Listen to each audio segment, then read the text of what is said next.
Hello and welcome in NutriShastra on platform of Gajanan.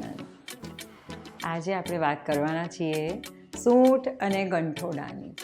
પહેલાં પણ આપણે સૂંઠ પાવડરની વાત તો કરેલી જ છે કે સૂંઠ પાવડરના કયા કયા ફાયદા છે, કેમ ખાવું જોઈએ, કોણે ખાવું જોઈએ, ક્યારે ખાવું જોઈએ, એની તો વાત કરી જ છે. પણ ફરીથી યાદ કરી લઈએ. કોઈ પણ ઇન્ગ્રેડિયન્ટ હોય ને એના બે યુઝિસ હોય.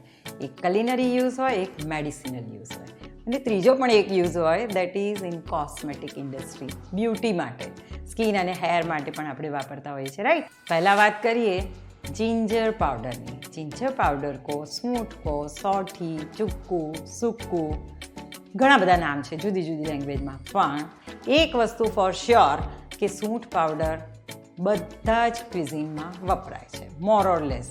જેમ કે ઇન્ડિયન ક્યુઝિનની વાત કરીએ તો કરીઝમાં વાપરીએ છીએ, બ્લેન્ડેડ મસાલામાં વાપરીએ છીએ, ચાના મસાલામાં વાપરીએ છીએ. વેસ્ટર્ન કન્ટ્રીઝની વાત કરીએ તો એ લોકો વાપરે છે બેકિંગમાં, રાઈટ.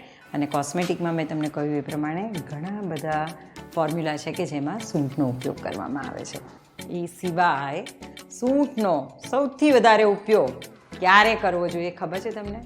વિન્ટરમાં.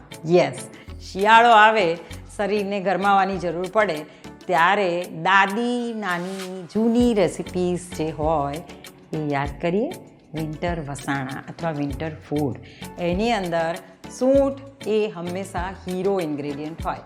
બિકોઝ સૂંઠ એક એવી વસ્તુ છે કે જે કોઈ પણ પ્રકૃતિના લોકો વાપરી શકે છે. કફ પ્રકૃતિ હોય, પિત્ત હોય કે વાયુ હોય. ચોમાસું હોય ત્યારે આપણે પિત્ત અને વાયુ એ જન્ય જે રોગો હોય એને ડામવા માટે સૂંઠનો ઉપયોગ કરીએ છીએ. અને શિયાળામાં શરીરને ગરમાવો મળે એના માટે કરીએ છીએ.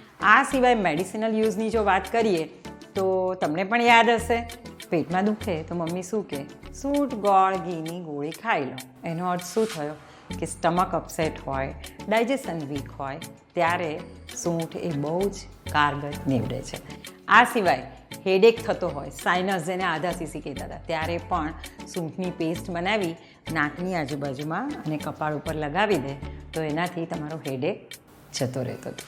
આ સિવાય પિમ્પલ થતા હોય તો સૂંઠ અને દૂધને મિક્સ કરી એની પેસ્ટ બનાવી અને પિમ્પલ ઉપર લગાવી દેવાની.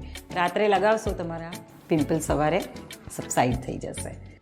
બીજું, યુરિનરી ઇન્ફેક્શનમાં પણ જેમ આપણે દૂધ અને સોડા લેતા હોઈએ છીએ ને એ રીતે દૂધ અને સોડાની સાથે સાથે થોડોક સૂંઠ પાવડર પણ અંદર નાખશો તો બહુ જ ઝડપથી એની અસર થશે. મોર્નિંગ સિકનેસ હોય પ્રેગ્નન્સીમાં ત્યારે પણ તમે આદુ લીંબુનું શરબત લો છો ને એ પ્રમાણે ડ્રિંકમાં, રાબમાં અથવા લીંબુ સાથે તમે લઈ શકો છો. ઇવન જિંજરની ટી પણ તમે લઈ શકો છો. એક્સપેક્ટિંગ મધર્સ અને ફીડિંગ મધર એ લોકો માટેનું જે કંઈ ખાવાનું બને છે ને સ્પેશિયલ ડિલિવરી સ્પેશિયલ, એમાં તો સૂંઠ હોય જ હોય. અને યાદ કરો, એવું કહેવાતું હતું કે જેટલી સૂંઠ વધારે તમે ખાઓ ફીડિંગ ટાઈમે પોસ્ટ ડિલિવરી એટલું તમારું બાળક મજબૂત થાય. એવું કહેતા હતા ને કે કોની માએ સવાશેર સૂંઠ ખાધી છે. એનો અર્થ એ થયો કે આફ્ટર ડિલિવરી સવાશેર સૂંઠ રાબ, શીરો, લાડુ, વસાણા કોઈ પણ ફોર્મમાં લેડીને આપવામાં આવતી હતી. સો આ બતાવે છે કે એ કેટલું ગુણકારી છે. અને હવે મોડર્ન જમાનાની વાત કરીએ ને તો સૂંઠનો એક સૌથી ગમતો, તમને બહુ મજા આવે એવો એક ઉપયોગ કહું, it is good for weight loss. એ તમારું મેટાબોલિઝમ પણ વધારે છે. જે લોકોને વેઇટ લોસ કરવું હોય ને એ લોકોએ સૂંઠવાળું ગરમ પાણી પીવું જોઈએ. અને સૂંઠવાળું ગરમ પાણી બીજું કફ, કોલ્ડ, ફ્લૂ આમાં પણ કામ કરે છે. તો ઇન શોર્ટ એક વસ્તુ કહી દઉં, શિયાળો હોય, ઉનાળો હોય કે ચોમાસું હોય, આખા વર્ષ દરમિયાન આટલા ઉપયોગ માટે તમે સૂંઠનો ઉપયોગ કરી શકો છો. જો વાયુજન્ય રોગ હોય તો એના માટે પણ કામનું છે, પિત્તજન્ય માટે પણ કામનું છે કારણ કે એનો મધુર વિપાક હોય છે. અને સાથે સાથે કફ માટે તો આપણને ખબર જ છે, શિયાળો શરૂ થઈ ગયો છે. સો શિયાળામાં શરીરને ગરમાવો મળે એના માટે સૂંઠનો ઉપયોગ ક્યાં ક્યાં કરી શકીએ એ આપણે જોઈશું.